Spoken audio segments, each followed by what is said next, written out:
زما ساده‌توب سبب شو چې یو بوډا سړي سره واده وکړمه. ریښتینې کیسه. مینه او درنښت ګرانو اوریدونکو، هیله لرم ټول روغ جوړ او خوشحاله اوسئ. دغه کانال سبسکرایب کړئ، خپلو ملګرو سره یې هم شریک کړئ. له دې کانال څخه ریښتینې کیسې په پښتو ژبه او هم په دري ژبه خپریږي. نننۍ کیسه زموږ د یوه خورکۍ د ژوند کیسه ده چې داسې پیل کیږي. زما مستعار نوم تمنا ده. زه لږه ساده جنۍ یمه. ټول ماته لیونۍ وایي. لږه مسته یمه، د چا په کیسه کې نه یمه. زما 6 خویندې دي. هغوی ټول مکتبونه ویلي او خلاص کړي، خو زه مکتب ته لاړمه او تل به ناکام پاتې کېدم. وروسته له هغه نور مې مکتب خوشې کړل. کور کې مې هم کار نه کول مور سره. ټول کار زما مور او نورې خویندې کول. ما یوازې تلویزیون کتل. کله چې پیغله شومه، وروسته د هغه پوه شومه چې زه لږه ساده یمه. مور مې زه یوازې د خاله او ماما کره نه پرېښودلمه. کله چې خپل مور سره تلمه، مور به مې ما ته شرط کېښوده چې ما سره به ځي او زما د څنګ نه به نه لرې کېږې. ما به ویل سمه ده. کله چې زه د 14 کالو شومه، ما پسې یوه سړی خاصګار راغی. مشر سړی و چې کال یې د 60 کالو څخه لږ جګ و. 2 ښځې یې درلوده. ډېر اولادونه، زامن، لورانې هم درلوده.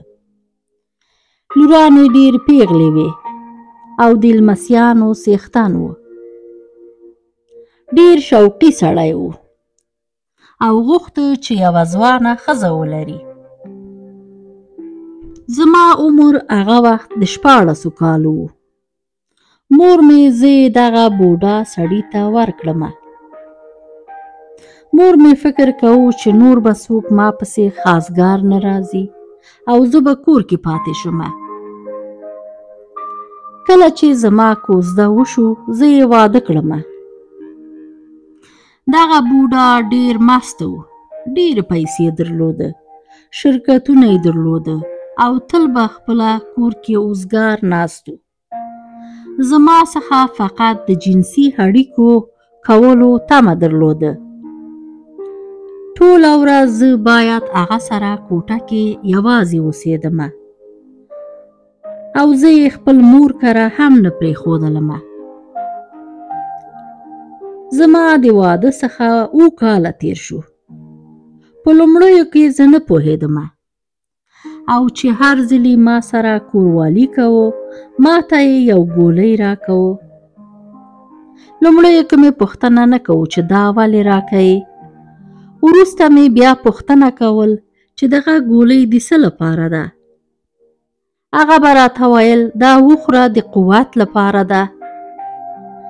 زه نوره بیخي د جنسي اړیکو څخه ستومانه شوې ومه او کله چې دغه سړی ما ته نږدې کېده، ما به ژړل. دغه زما ژړا ته هم نه کتل.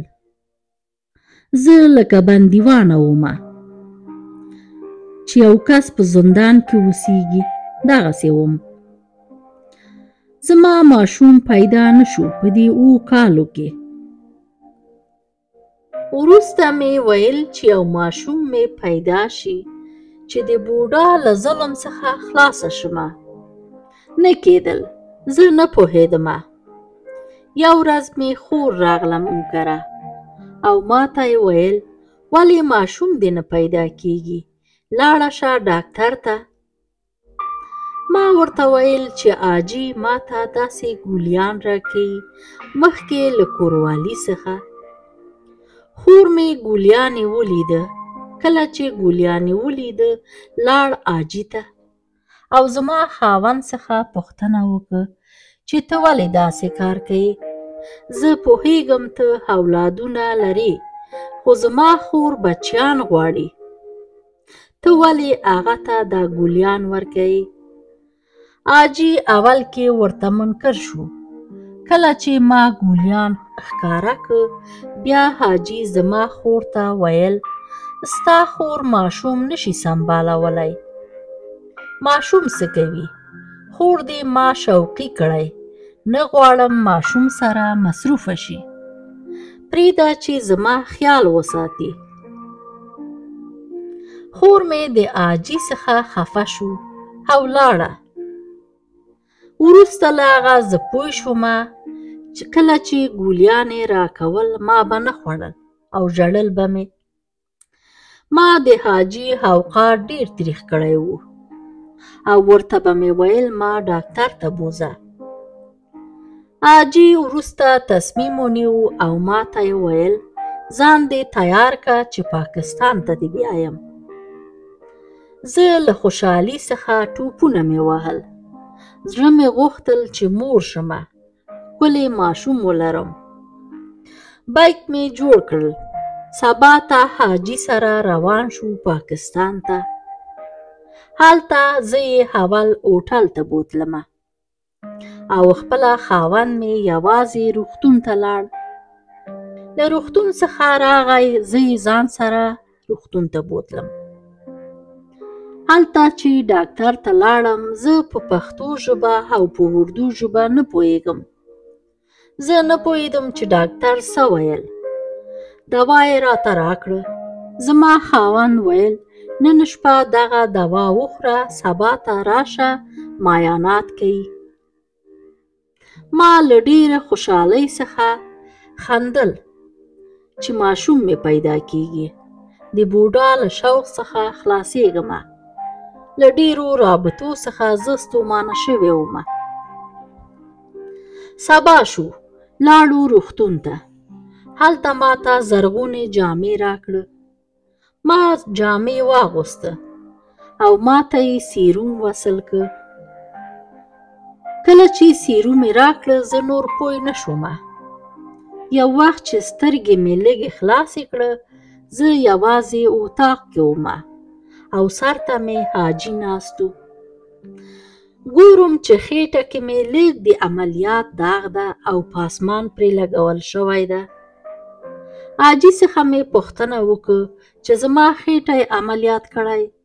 حاجي راته ویل نه، هلته د معایناتو لپاره یو پیپ تیر کړی و. کله چې زه لږه ښه شومه راغلو وطن ته.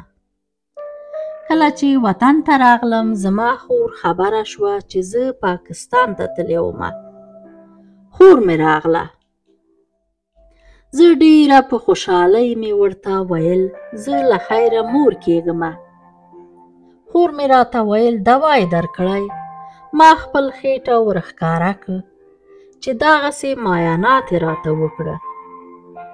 کله چې خور مې زما خېټه یې ولیده په ژړا شوه او ټول کورنۍ ته یې کنځلې وکړه.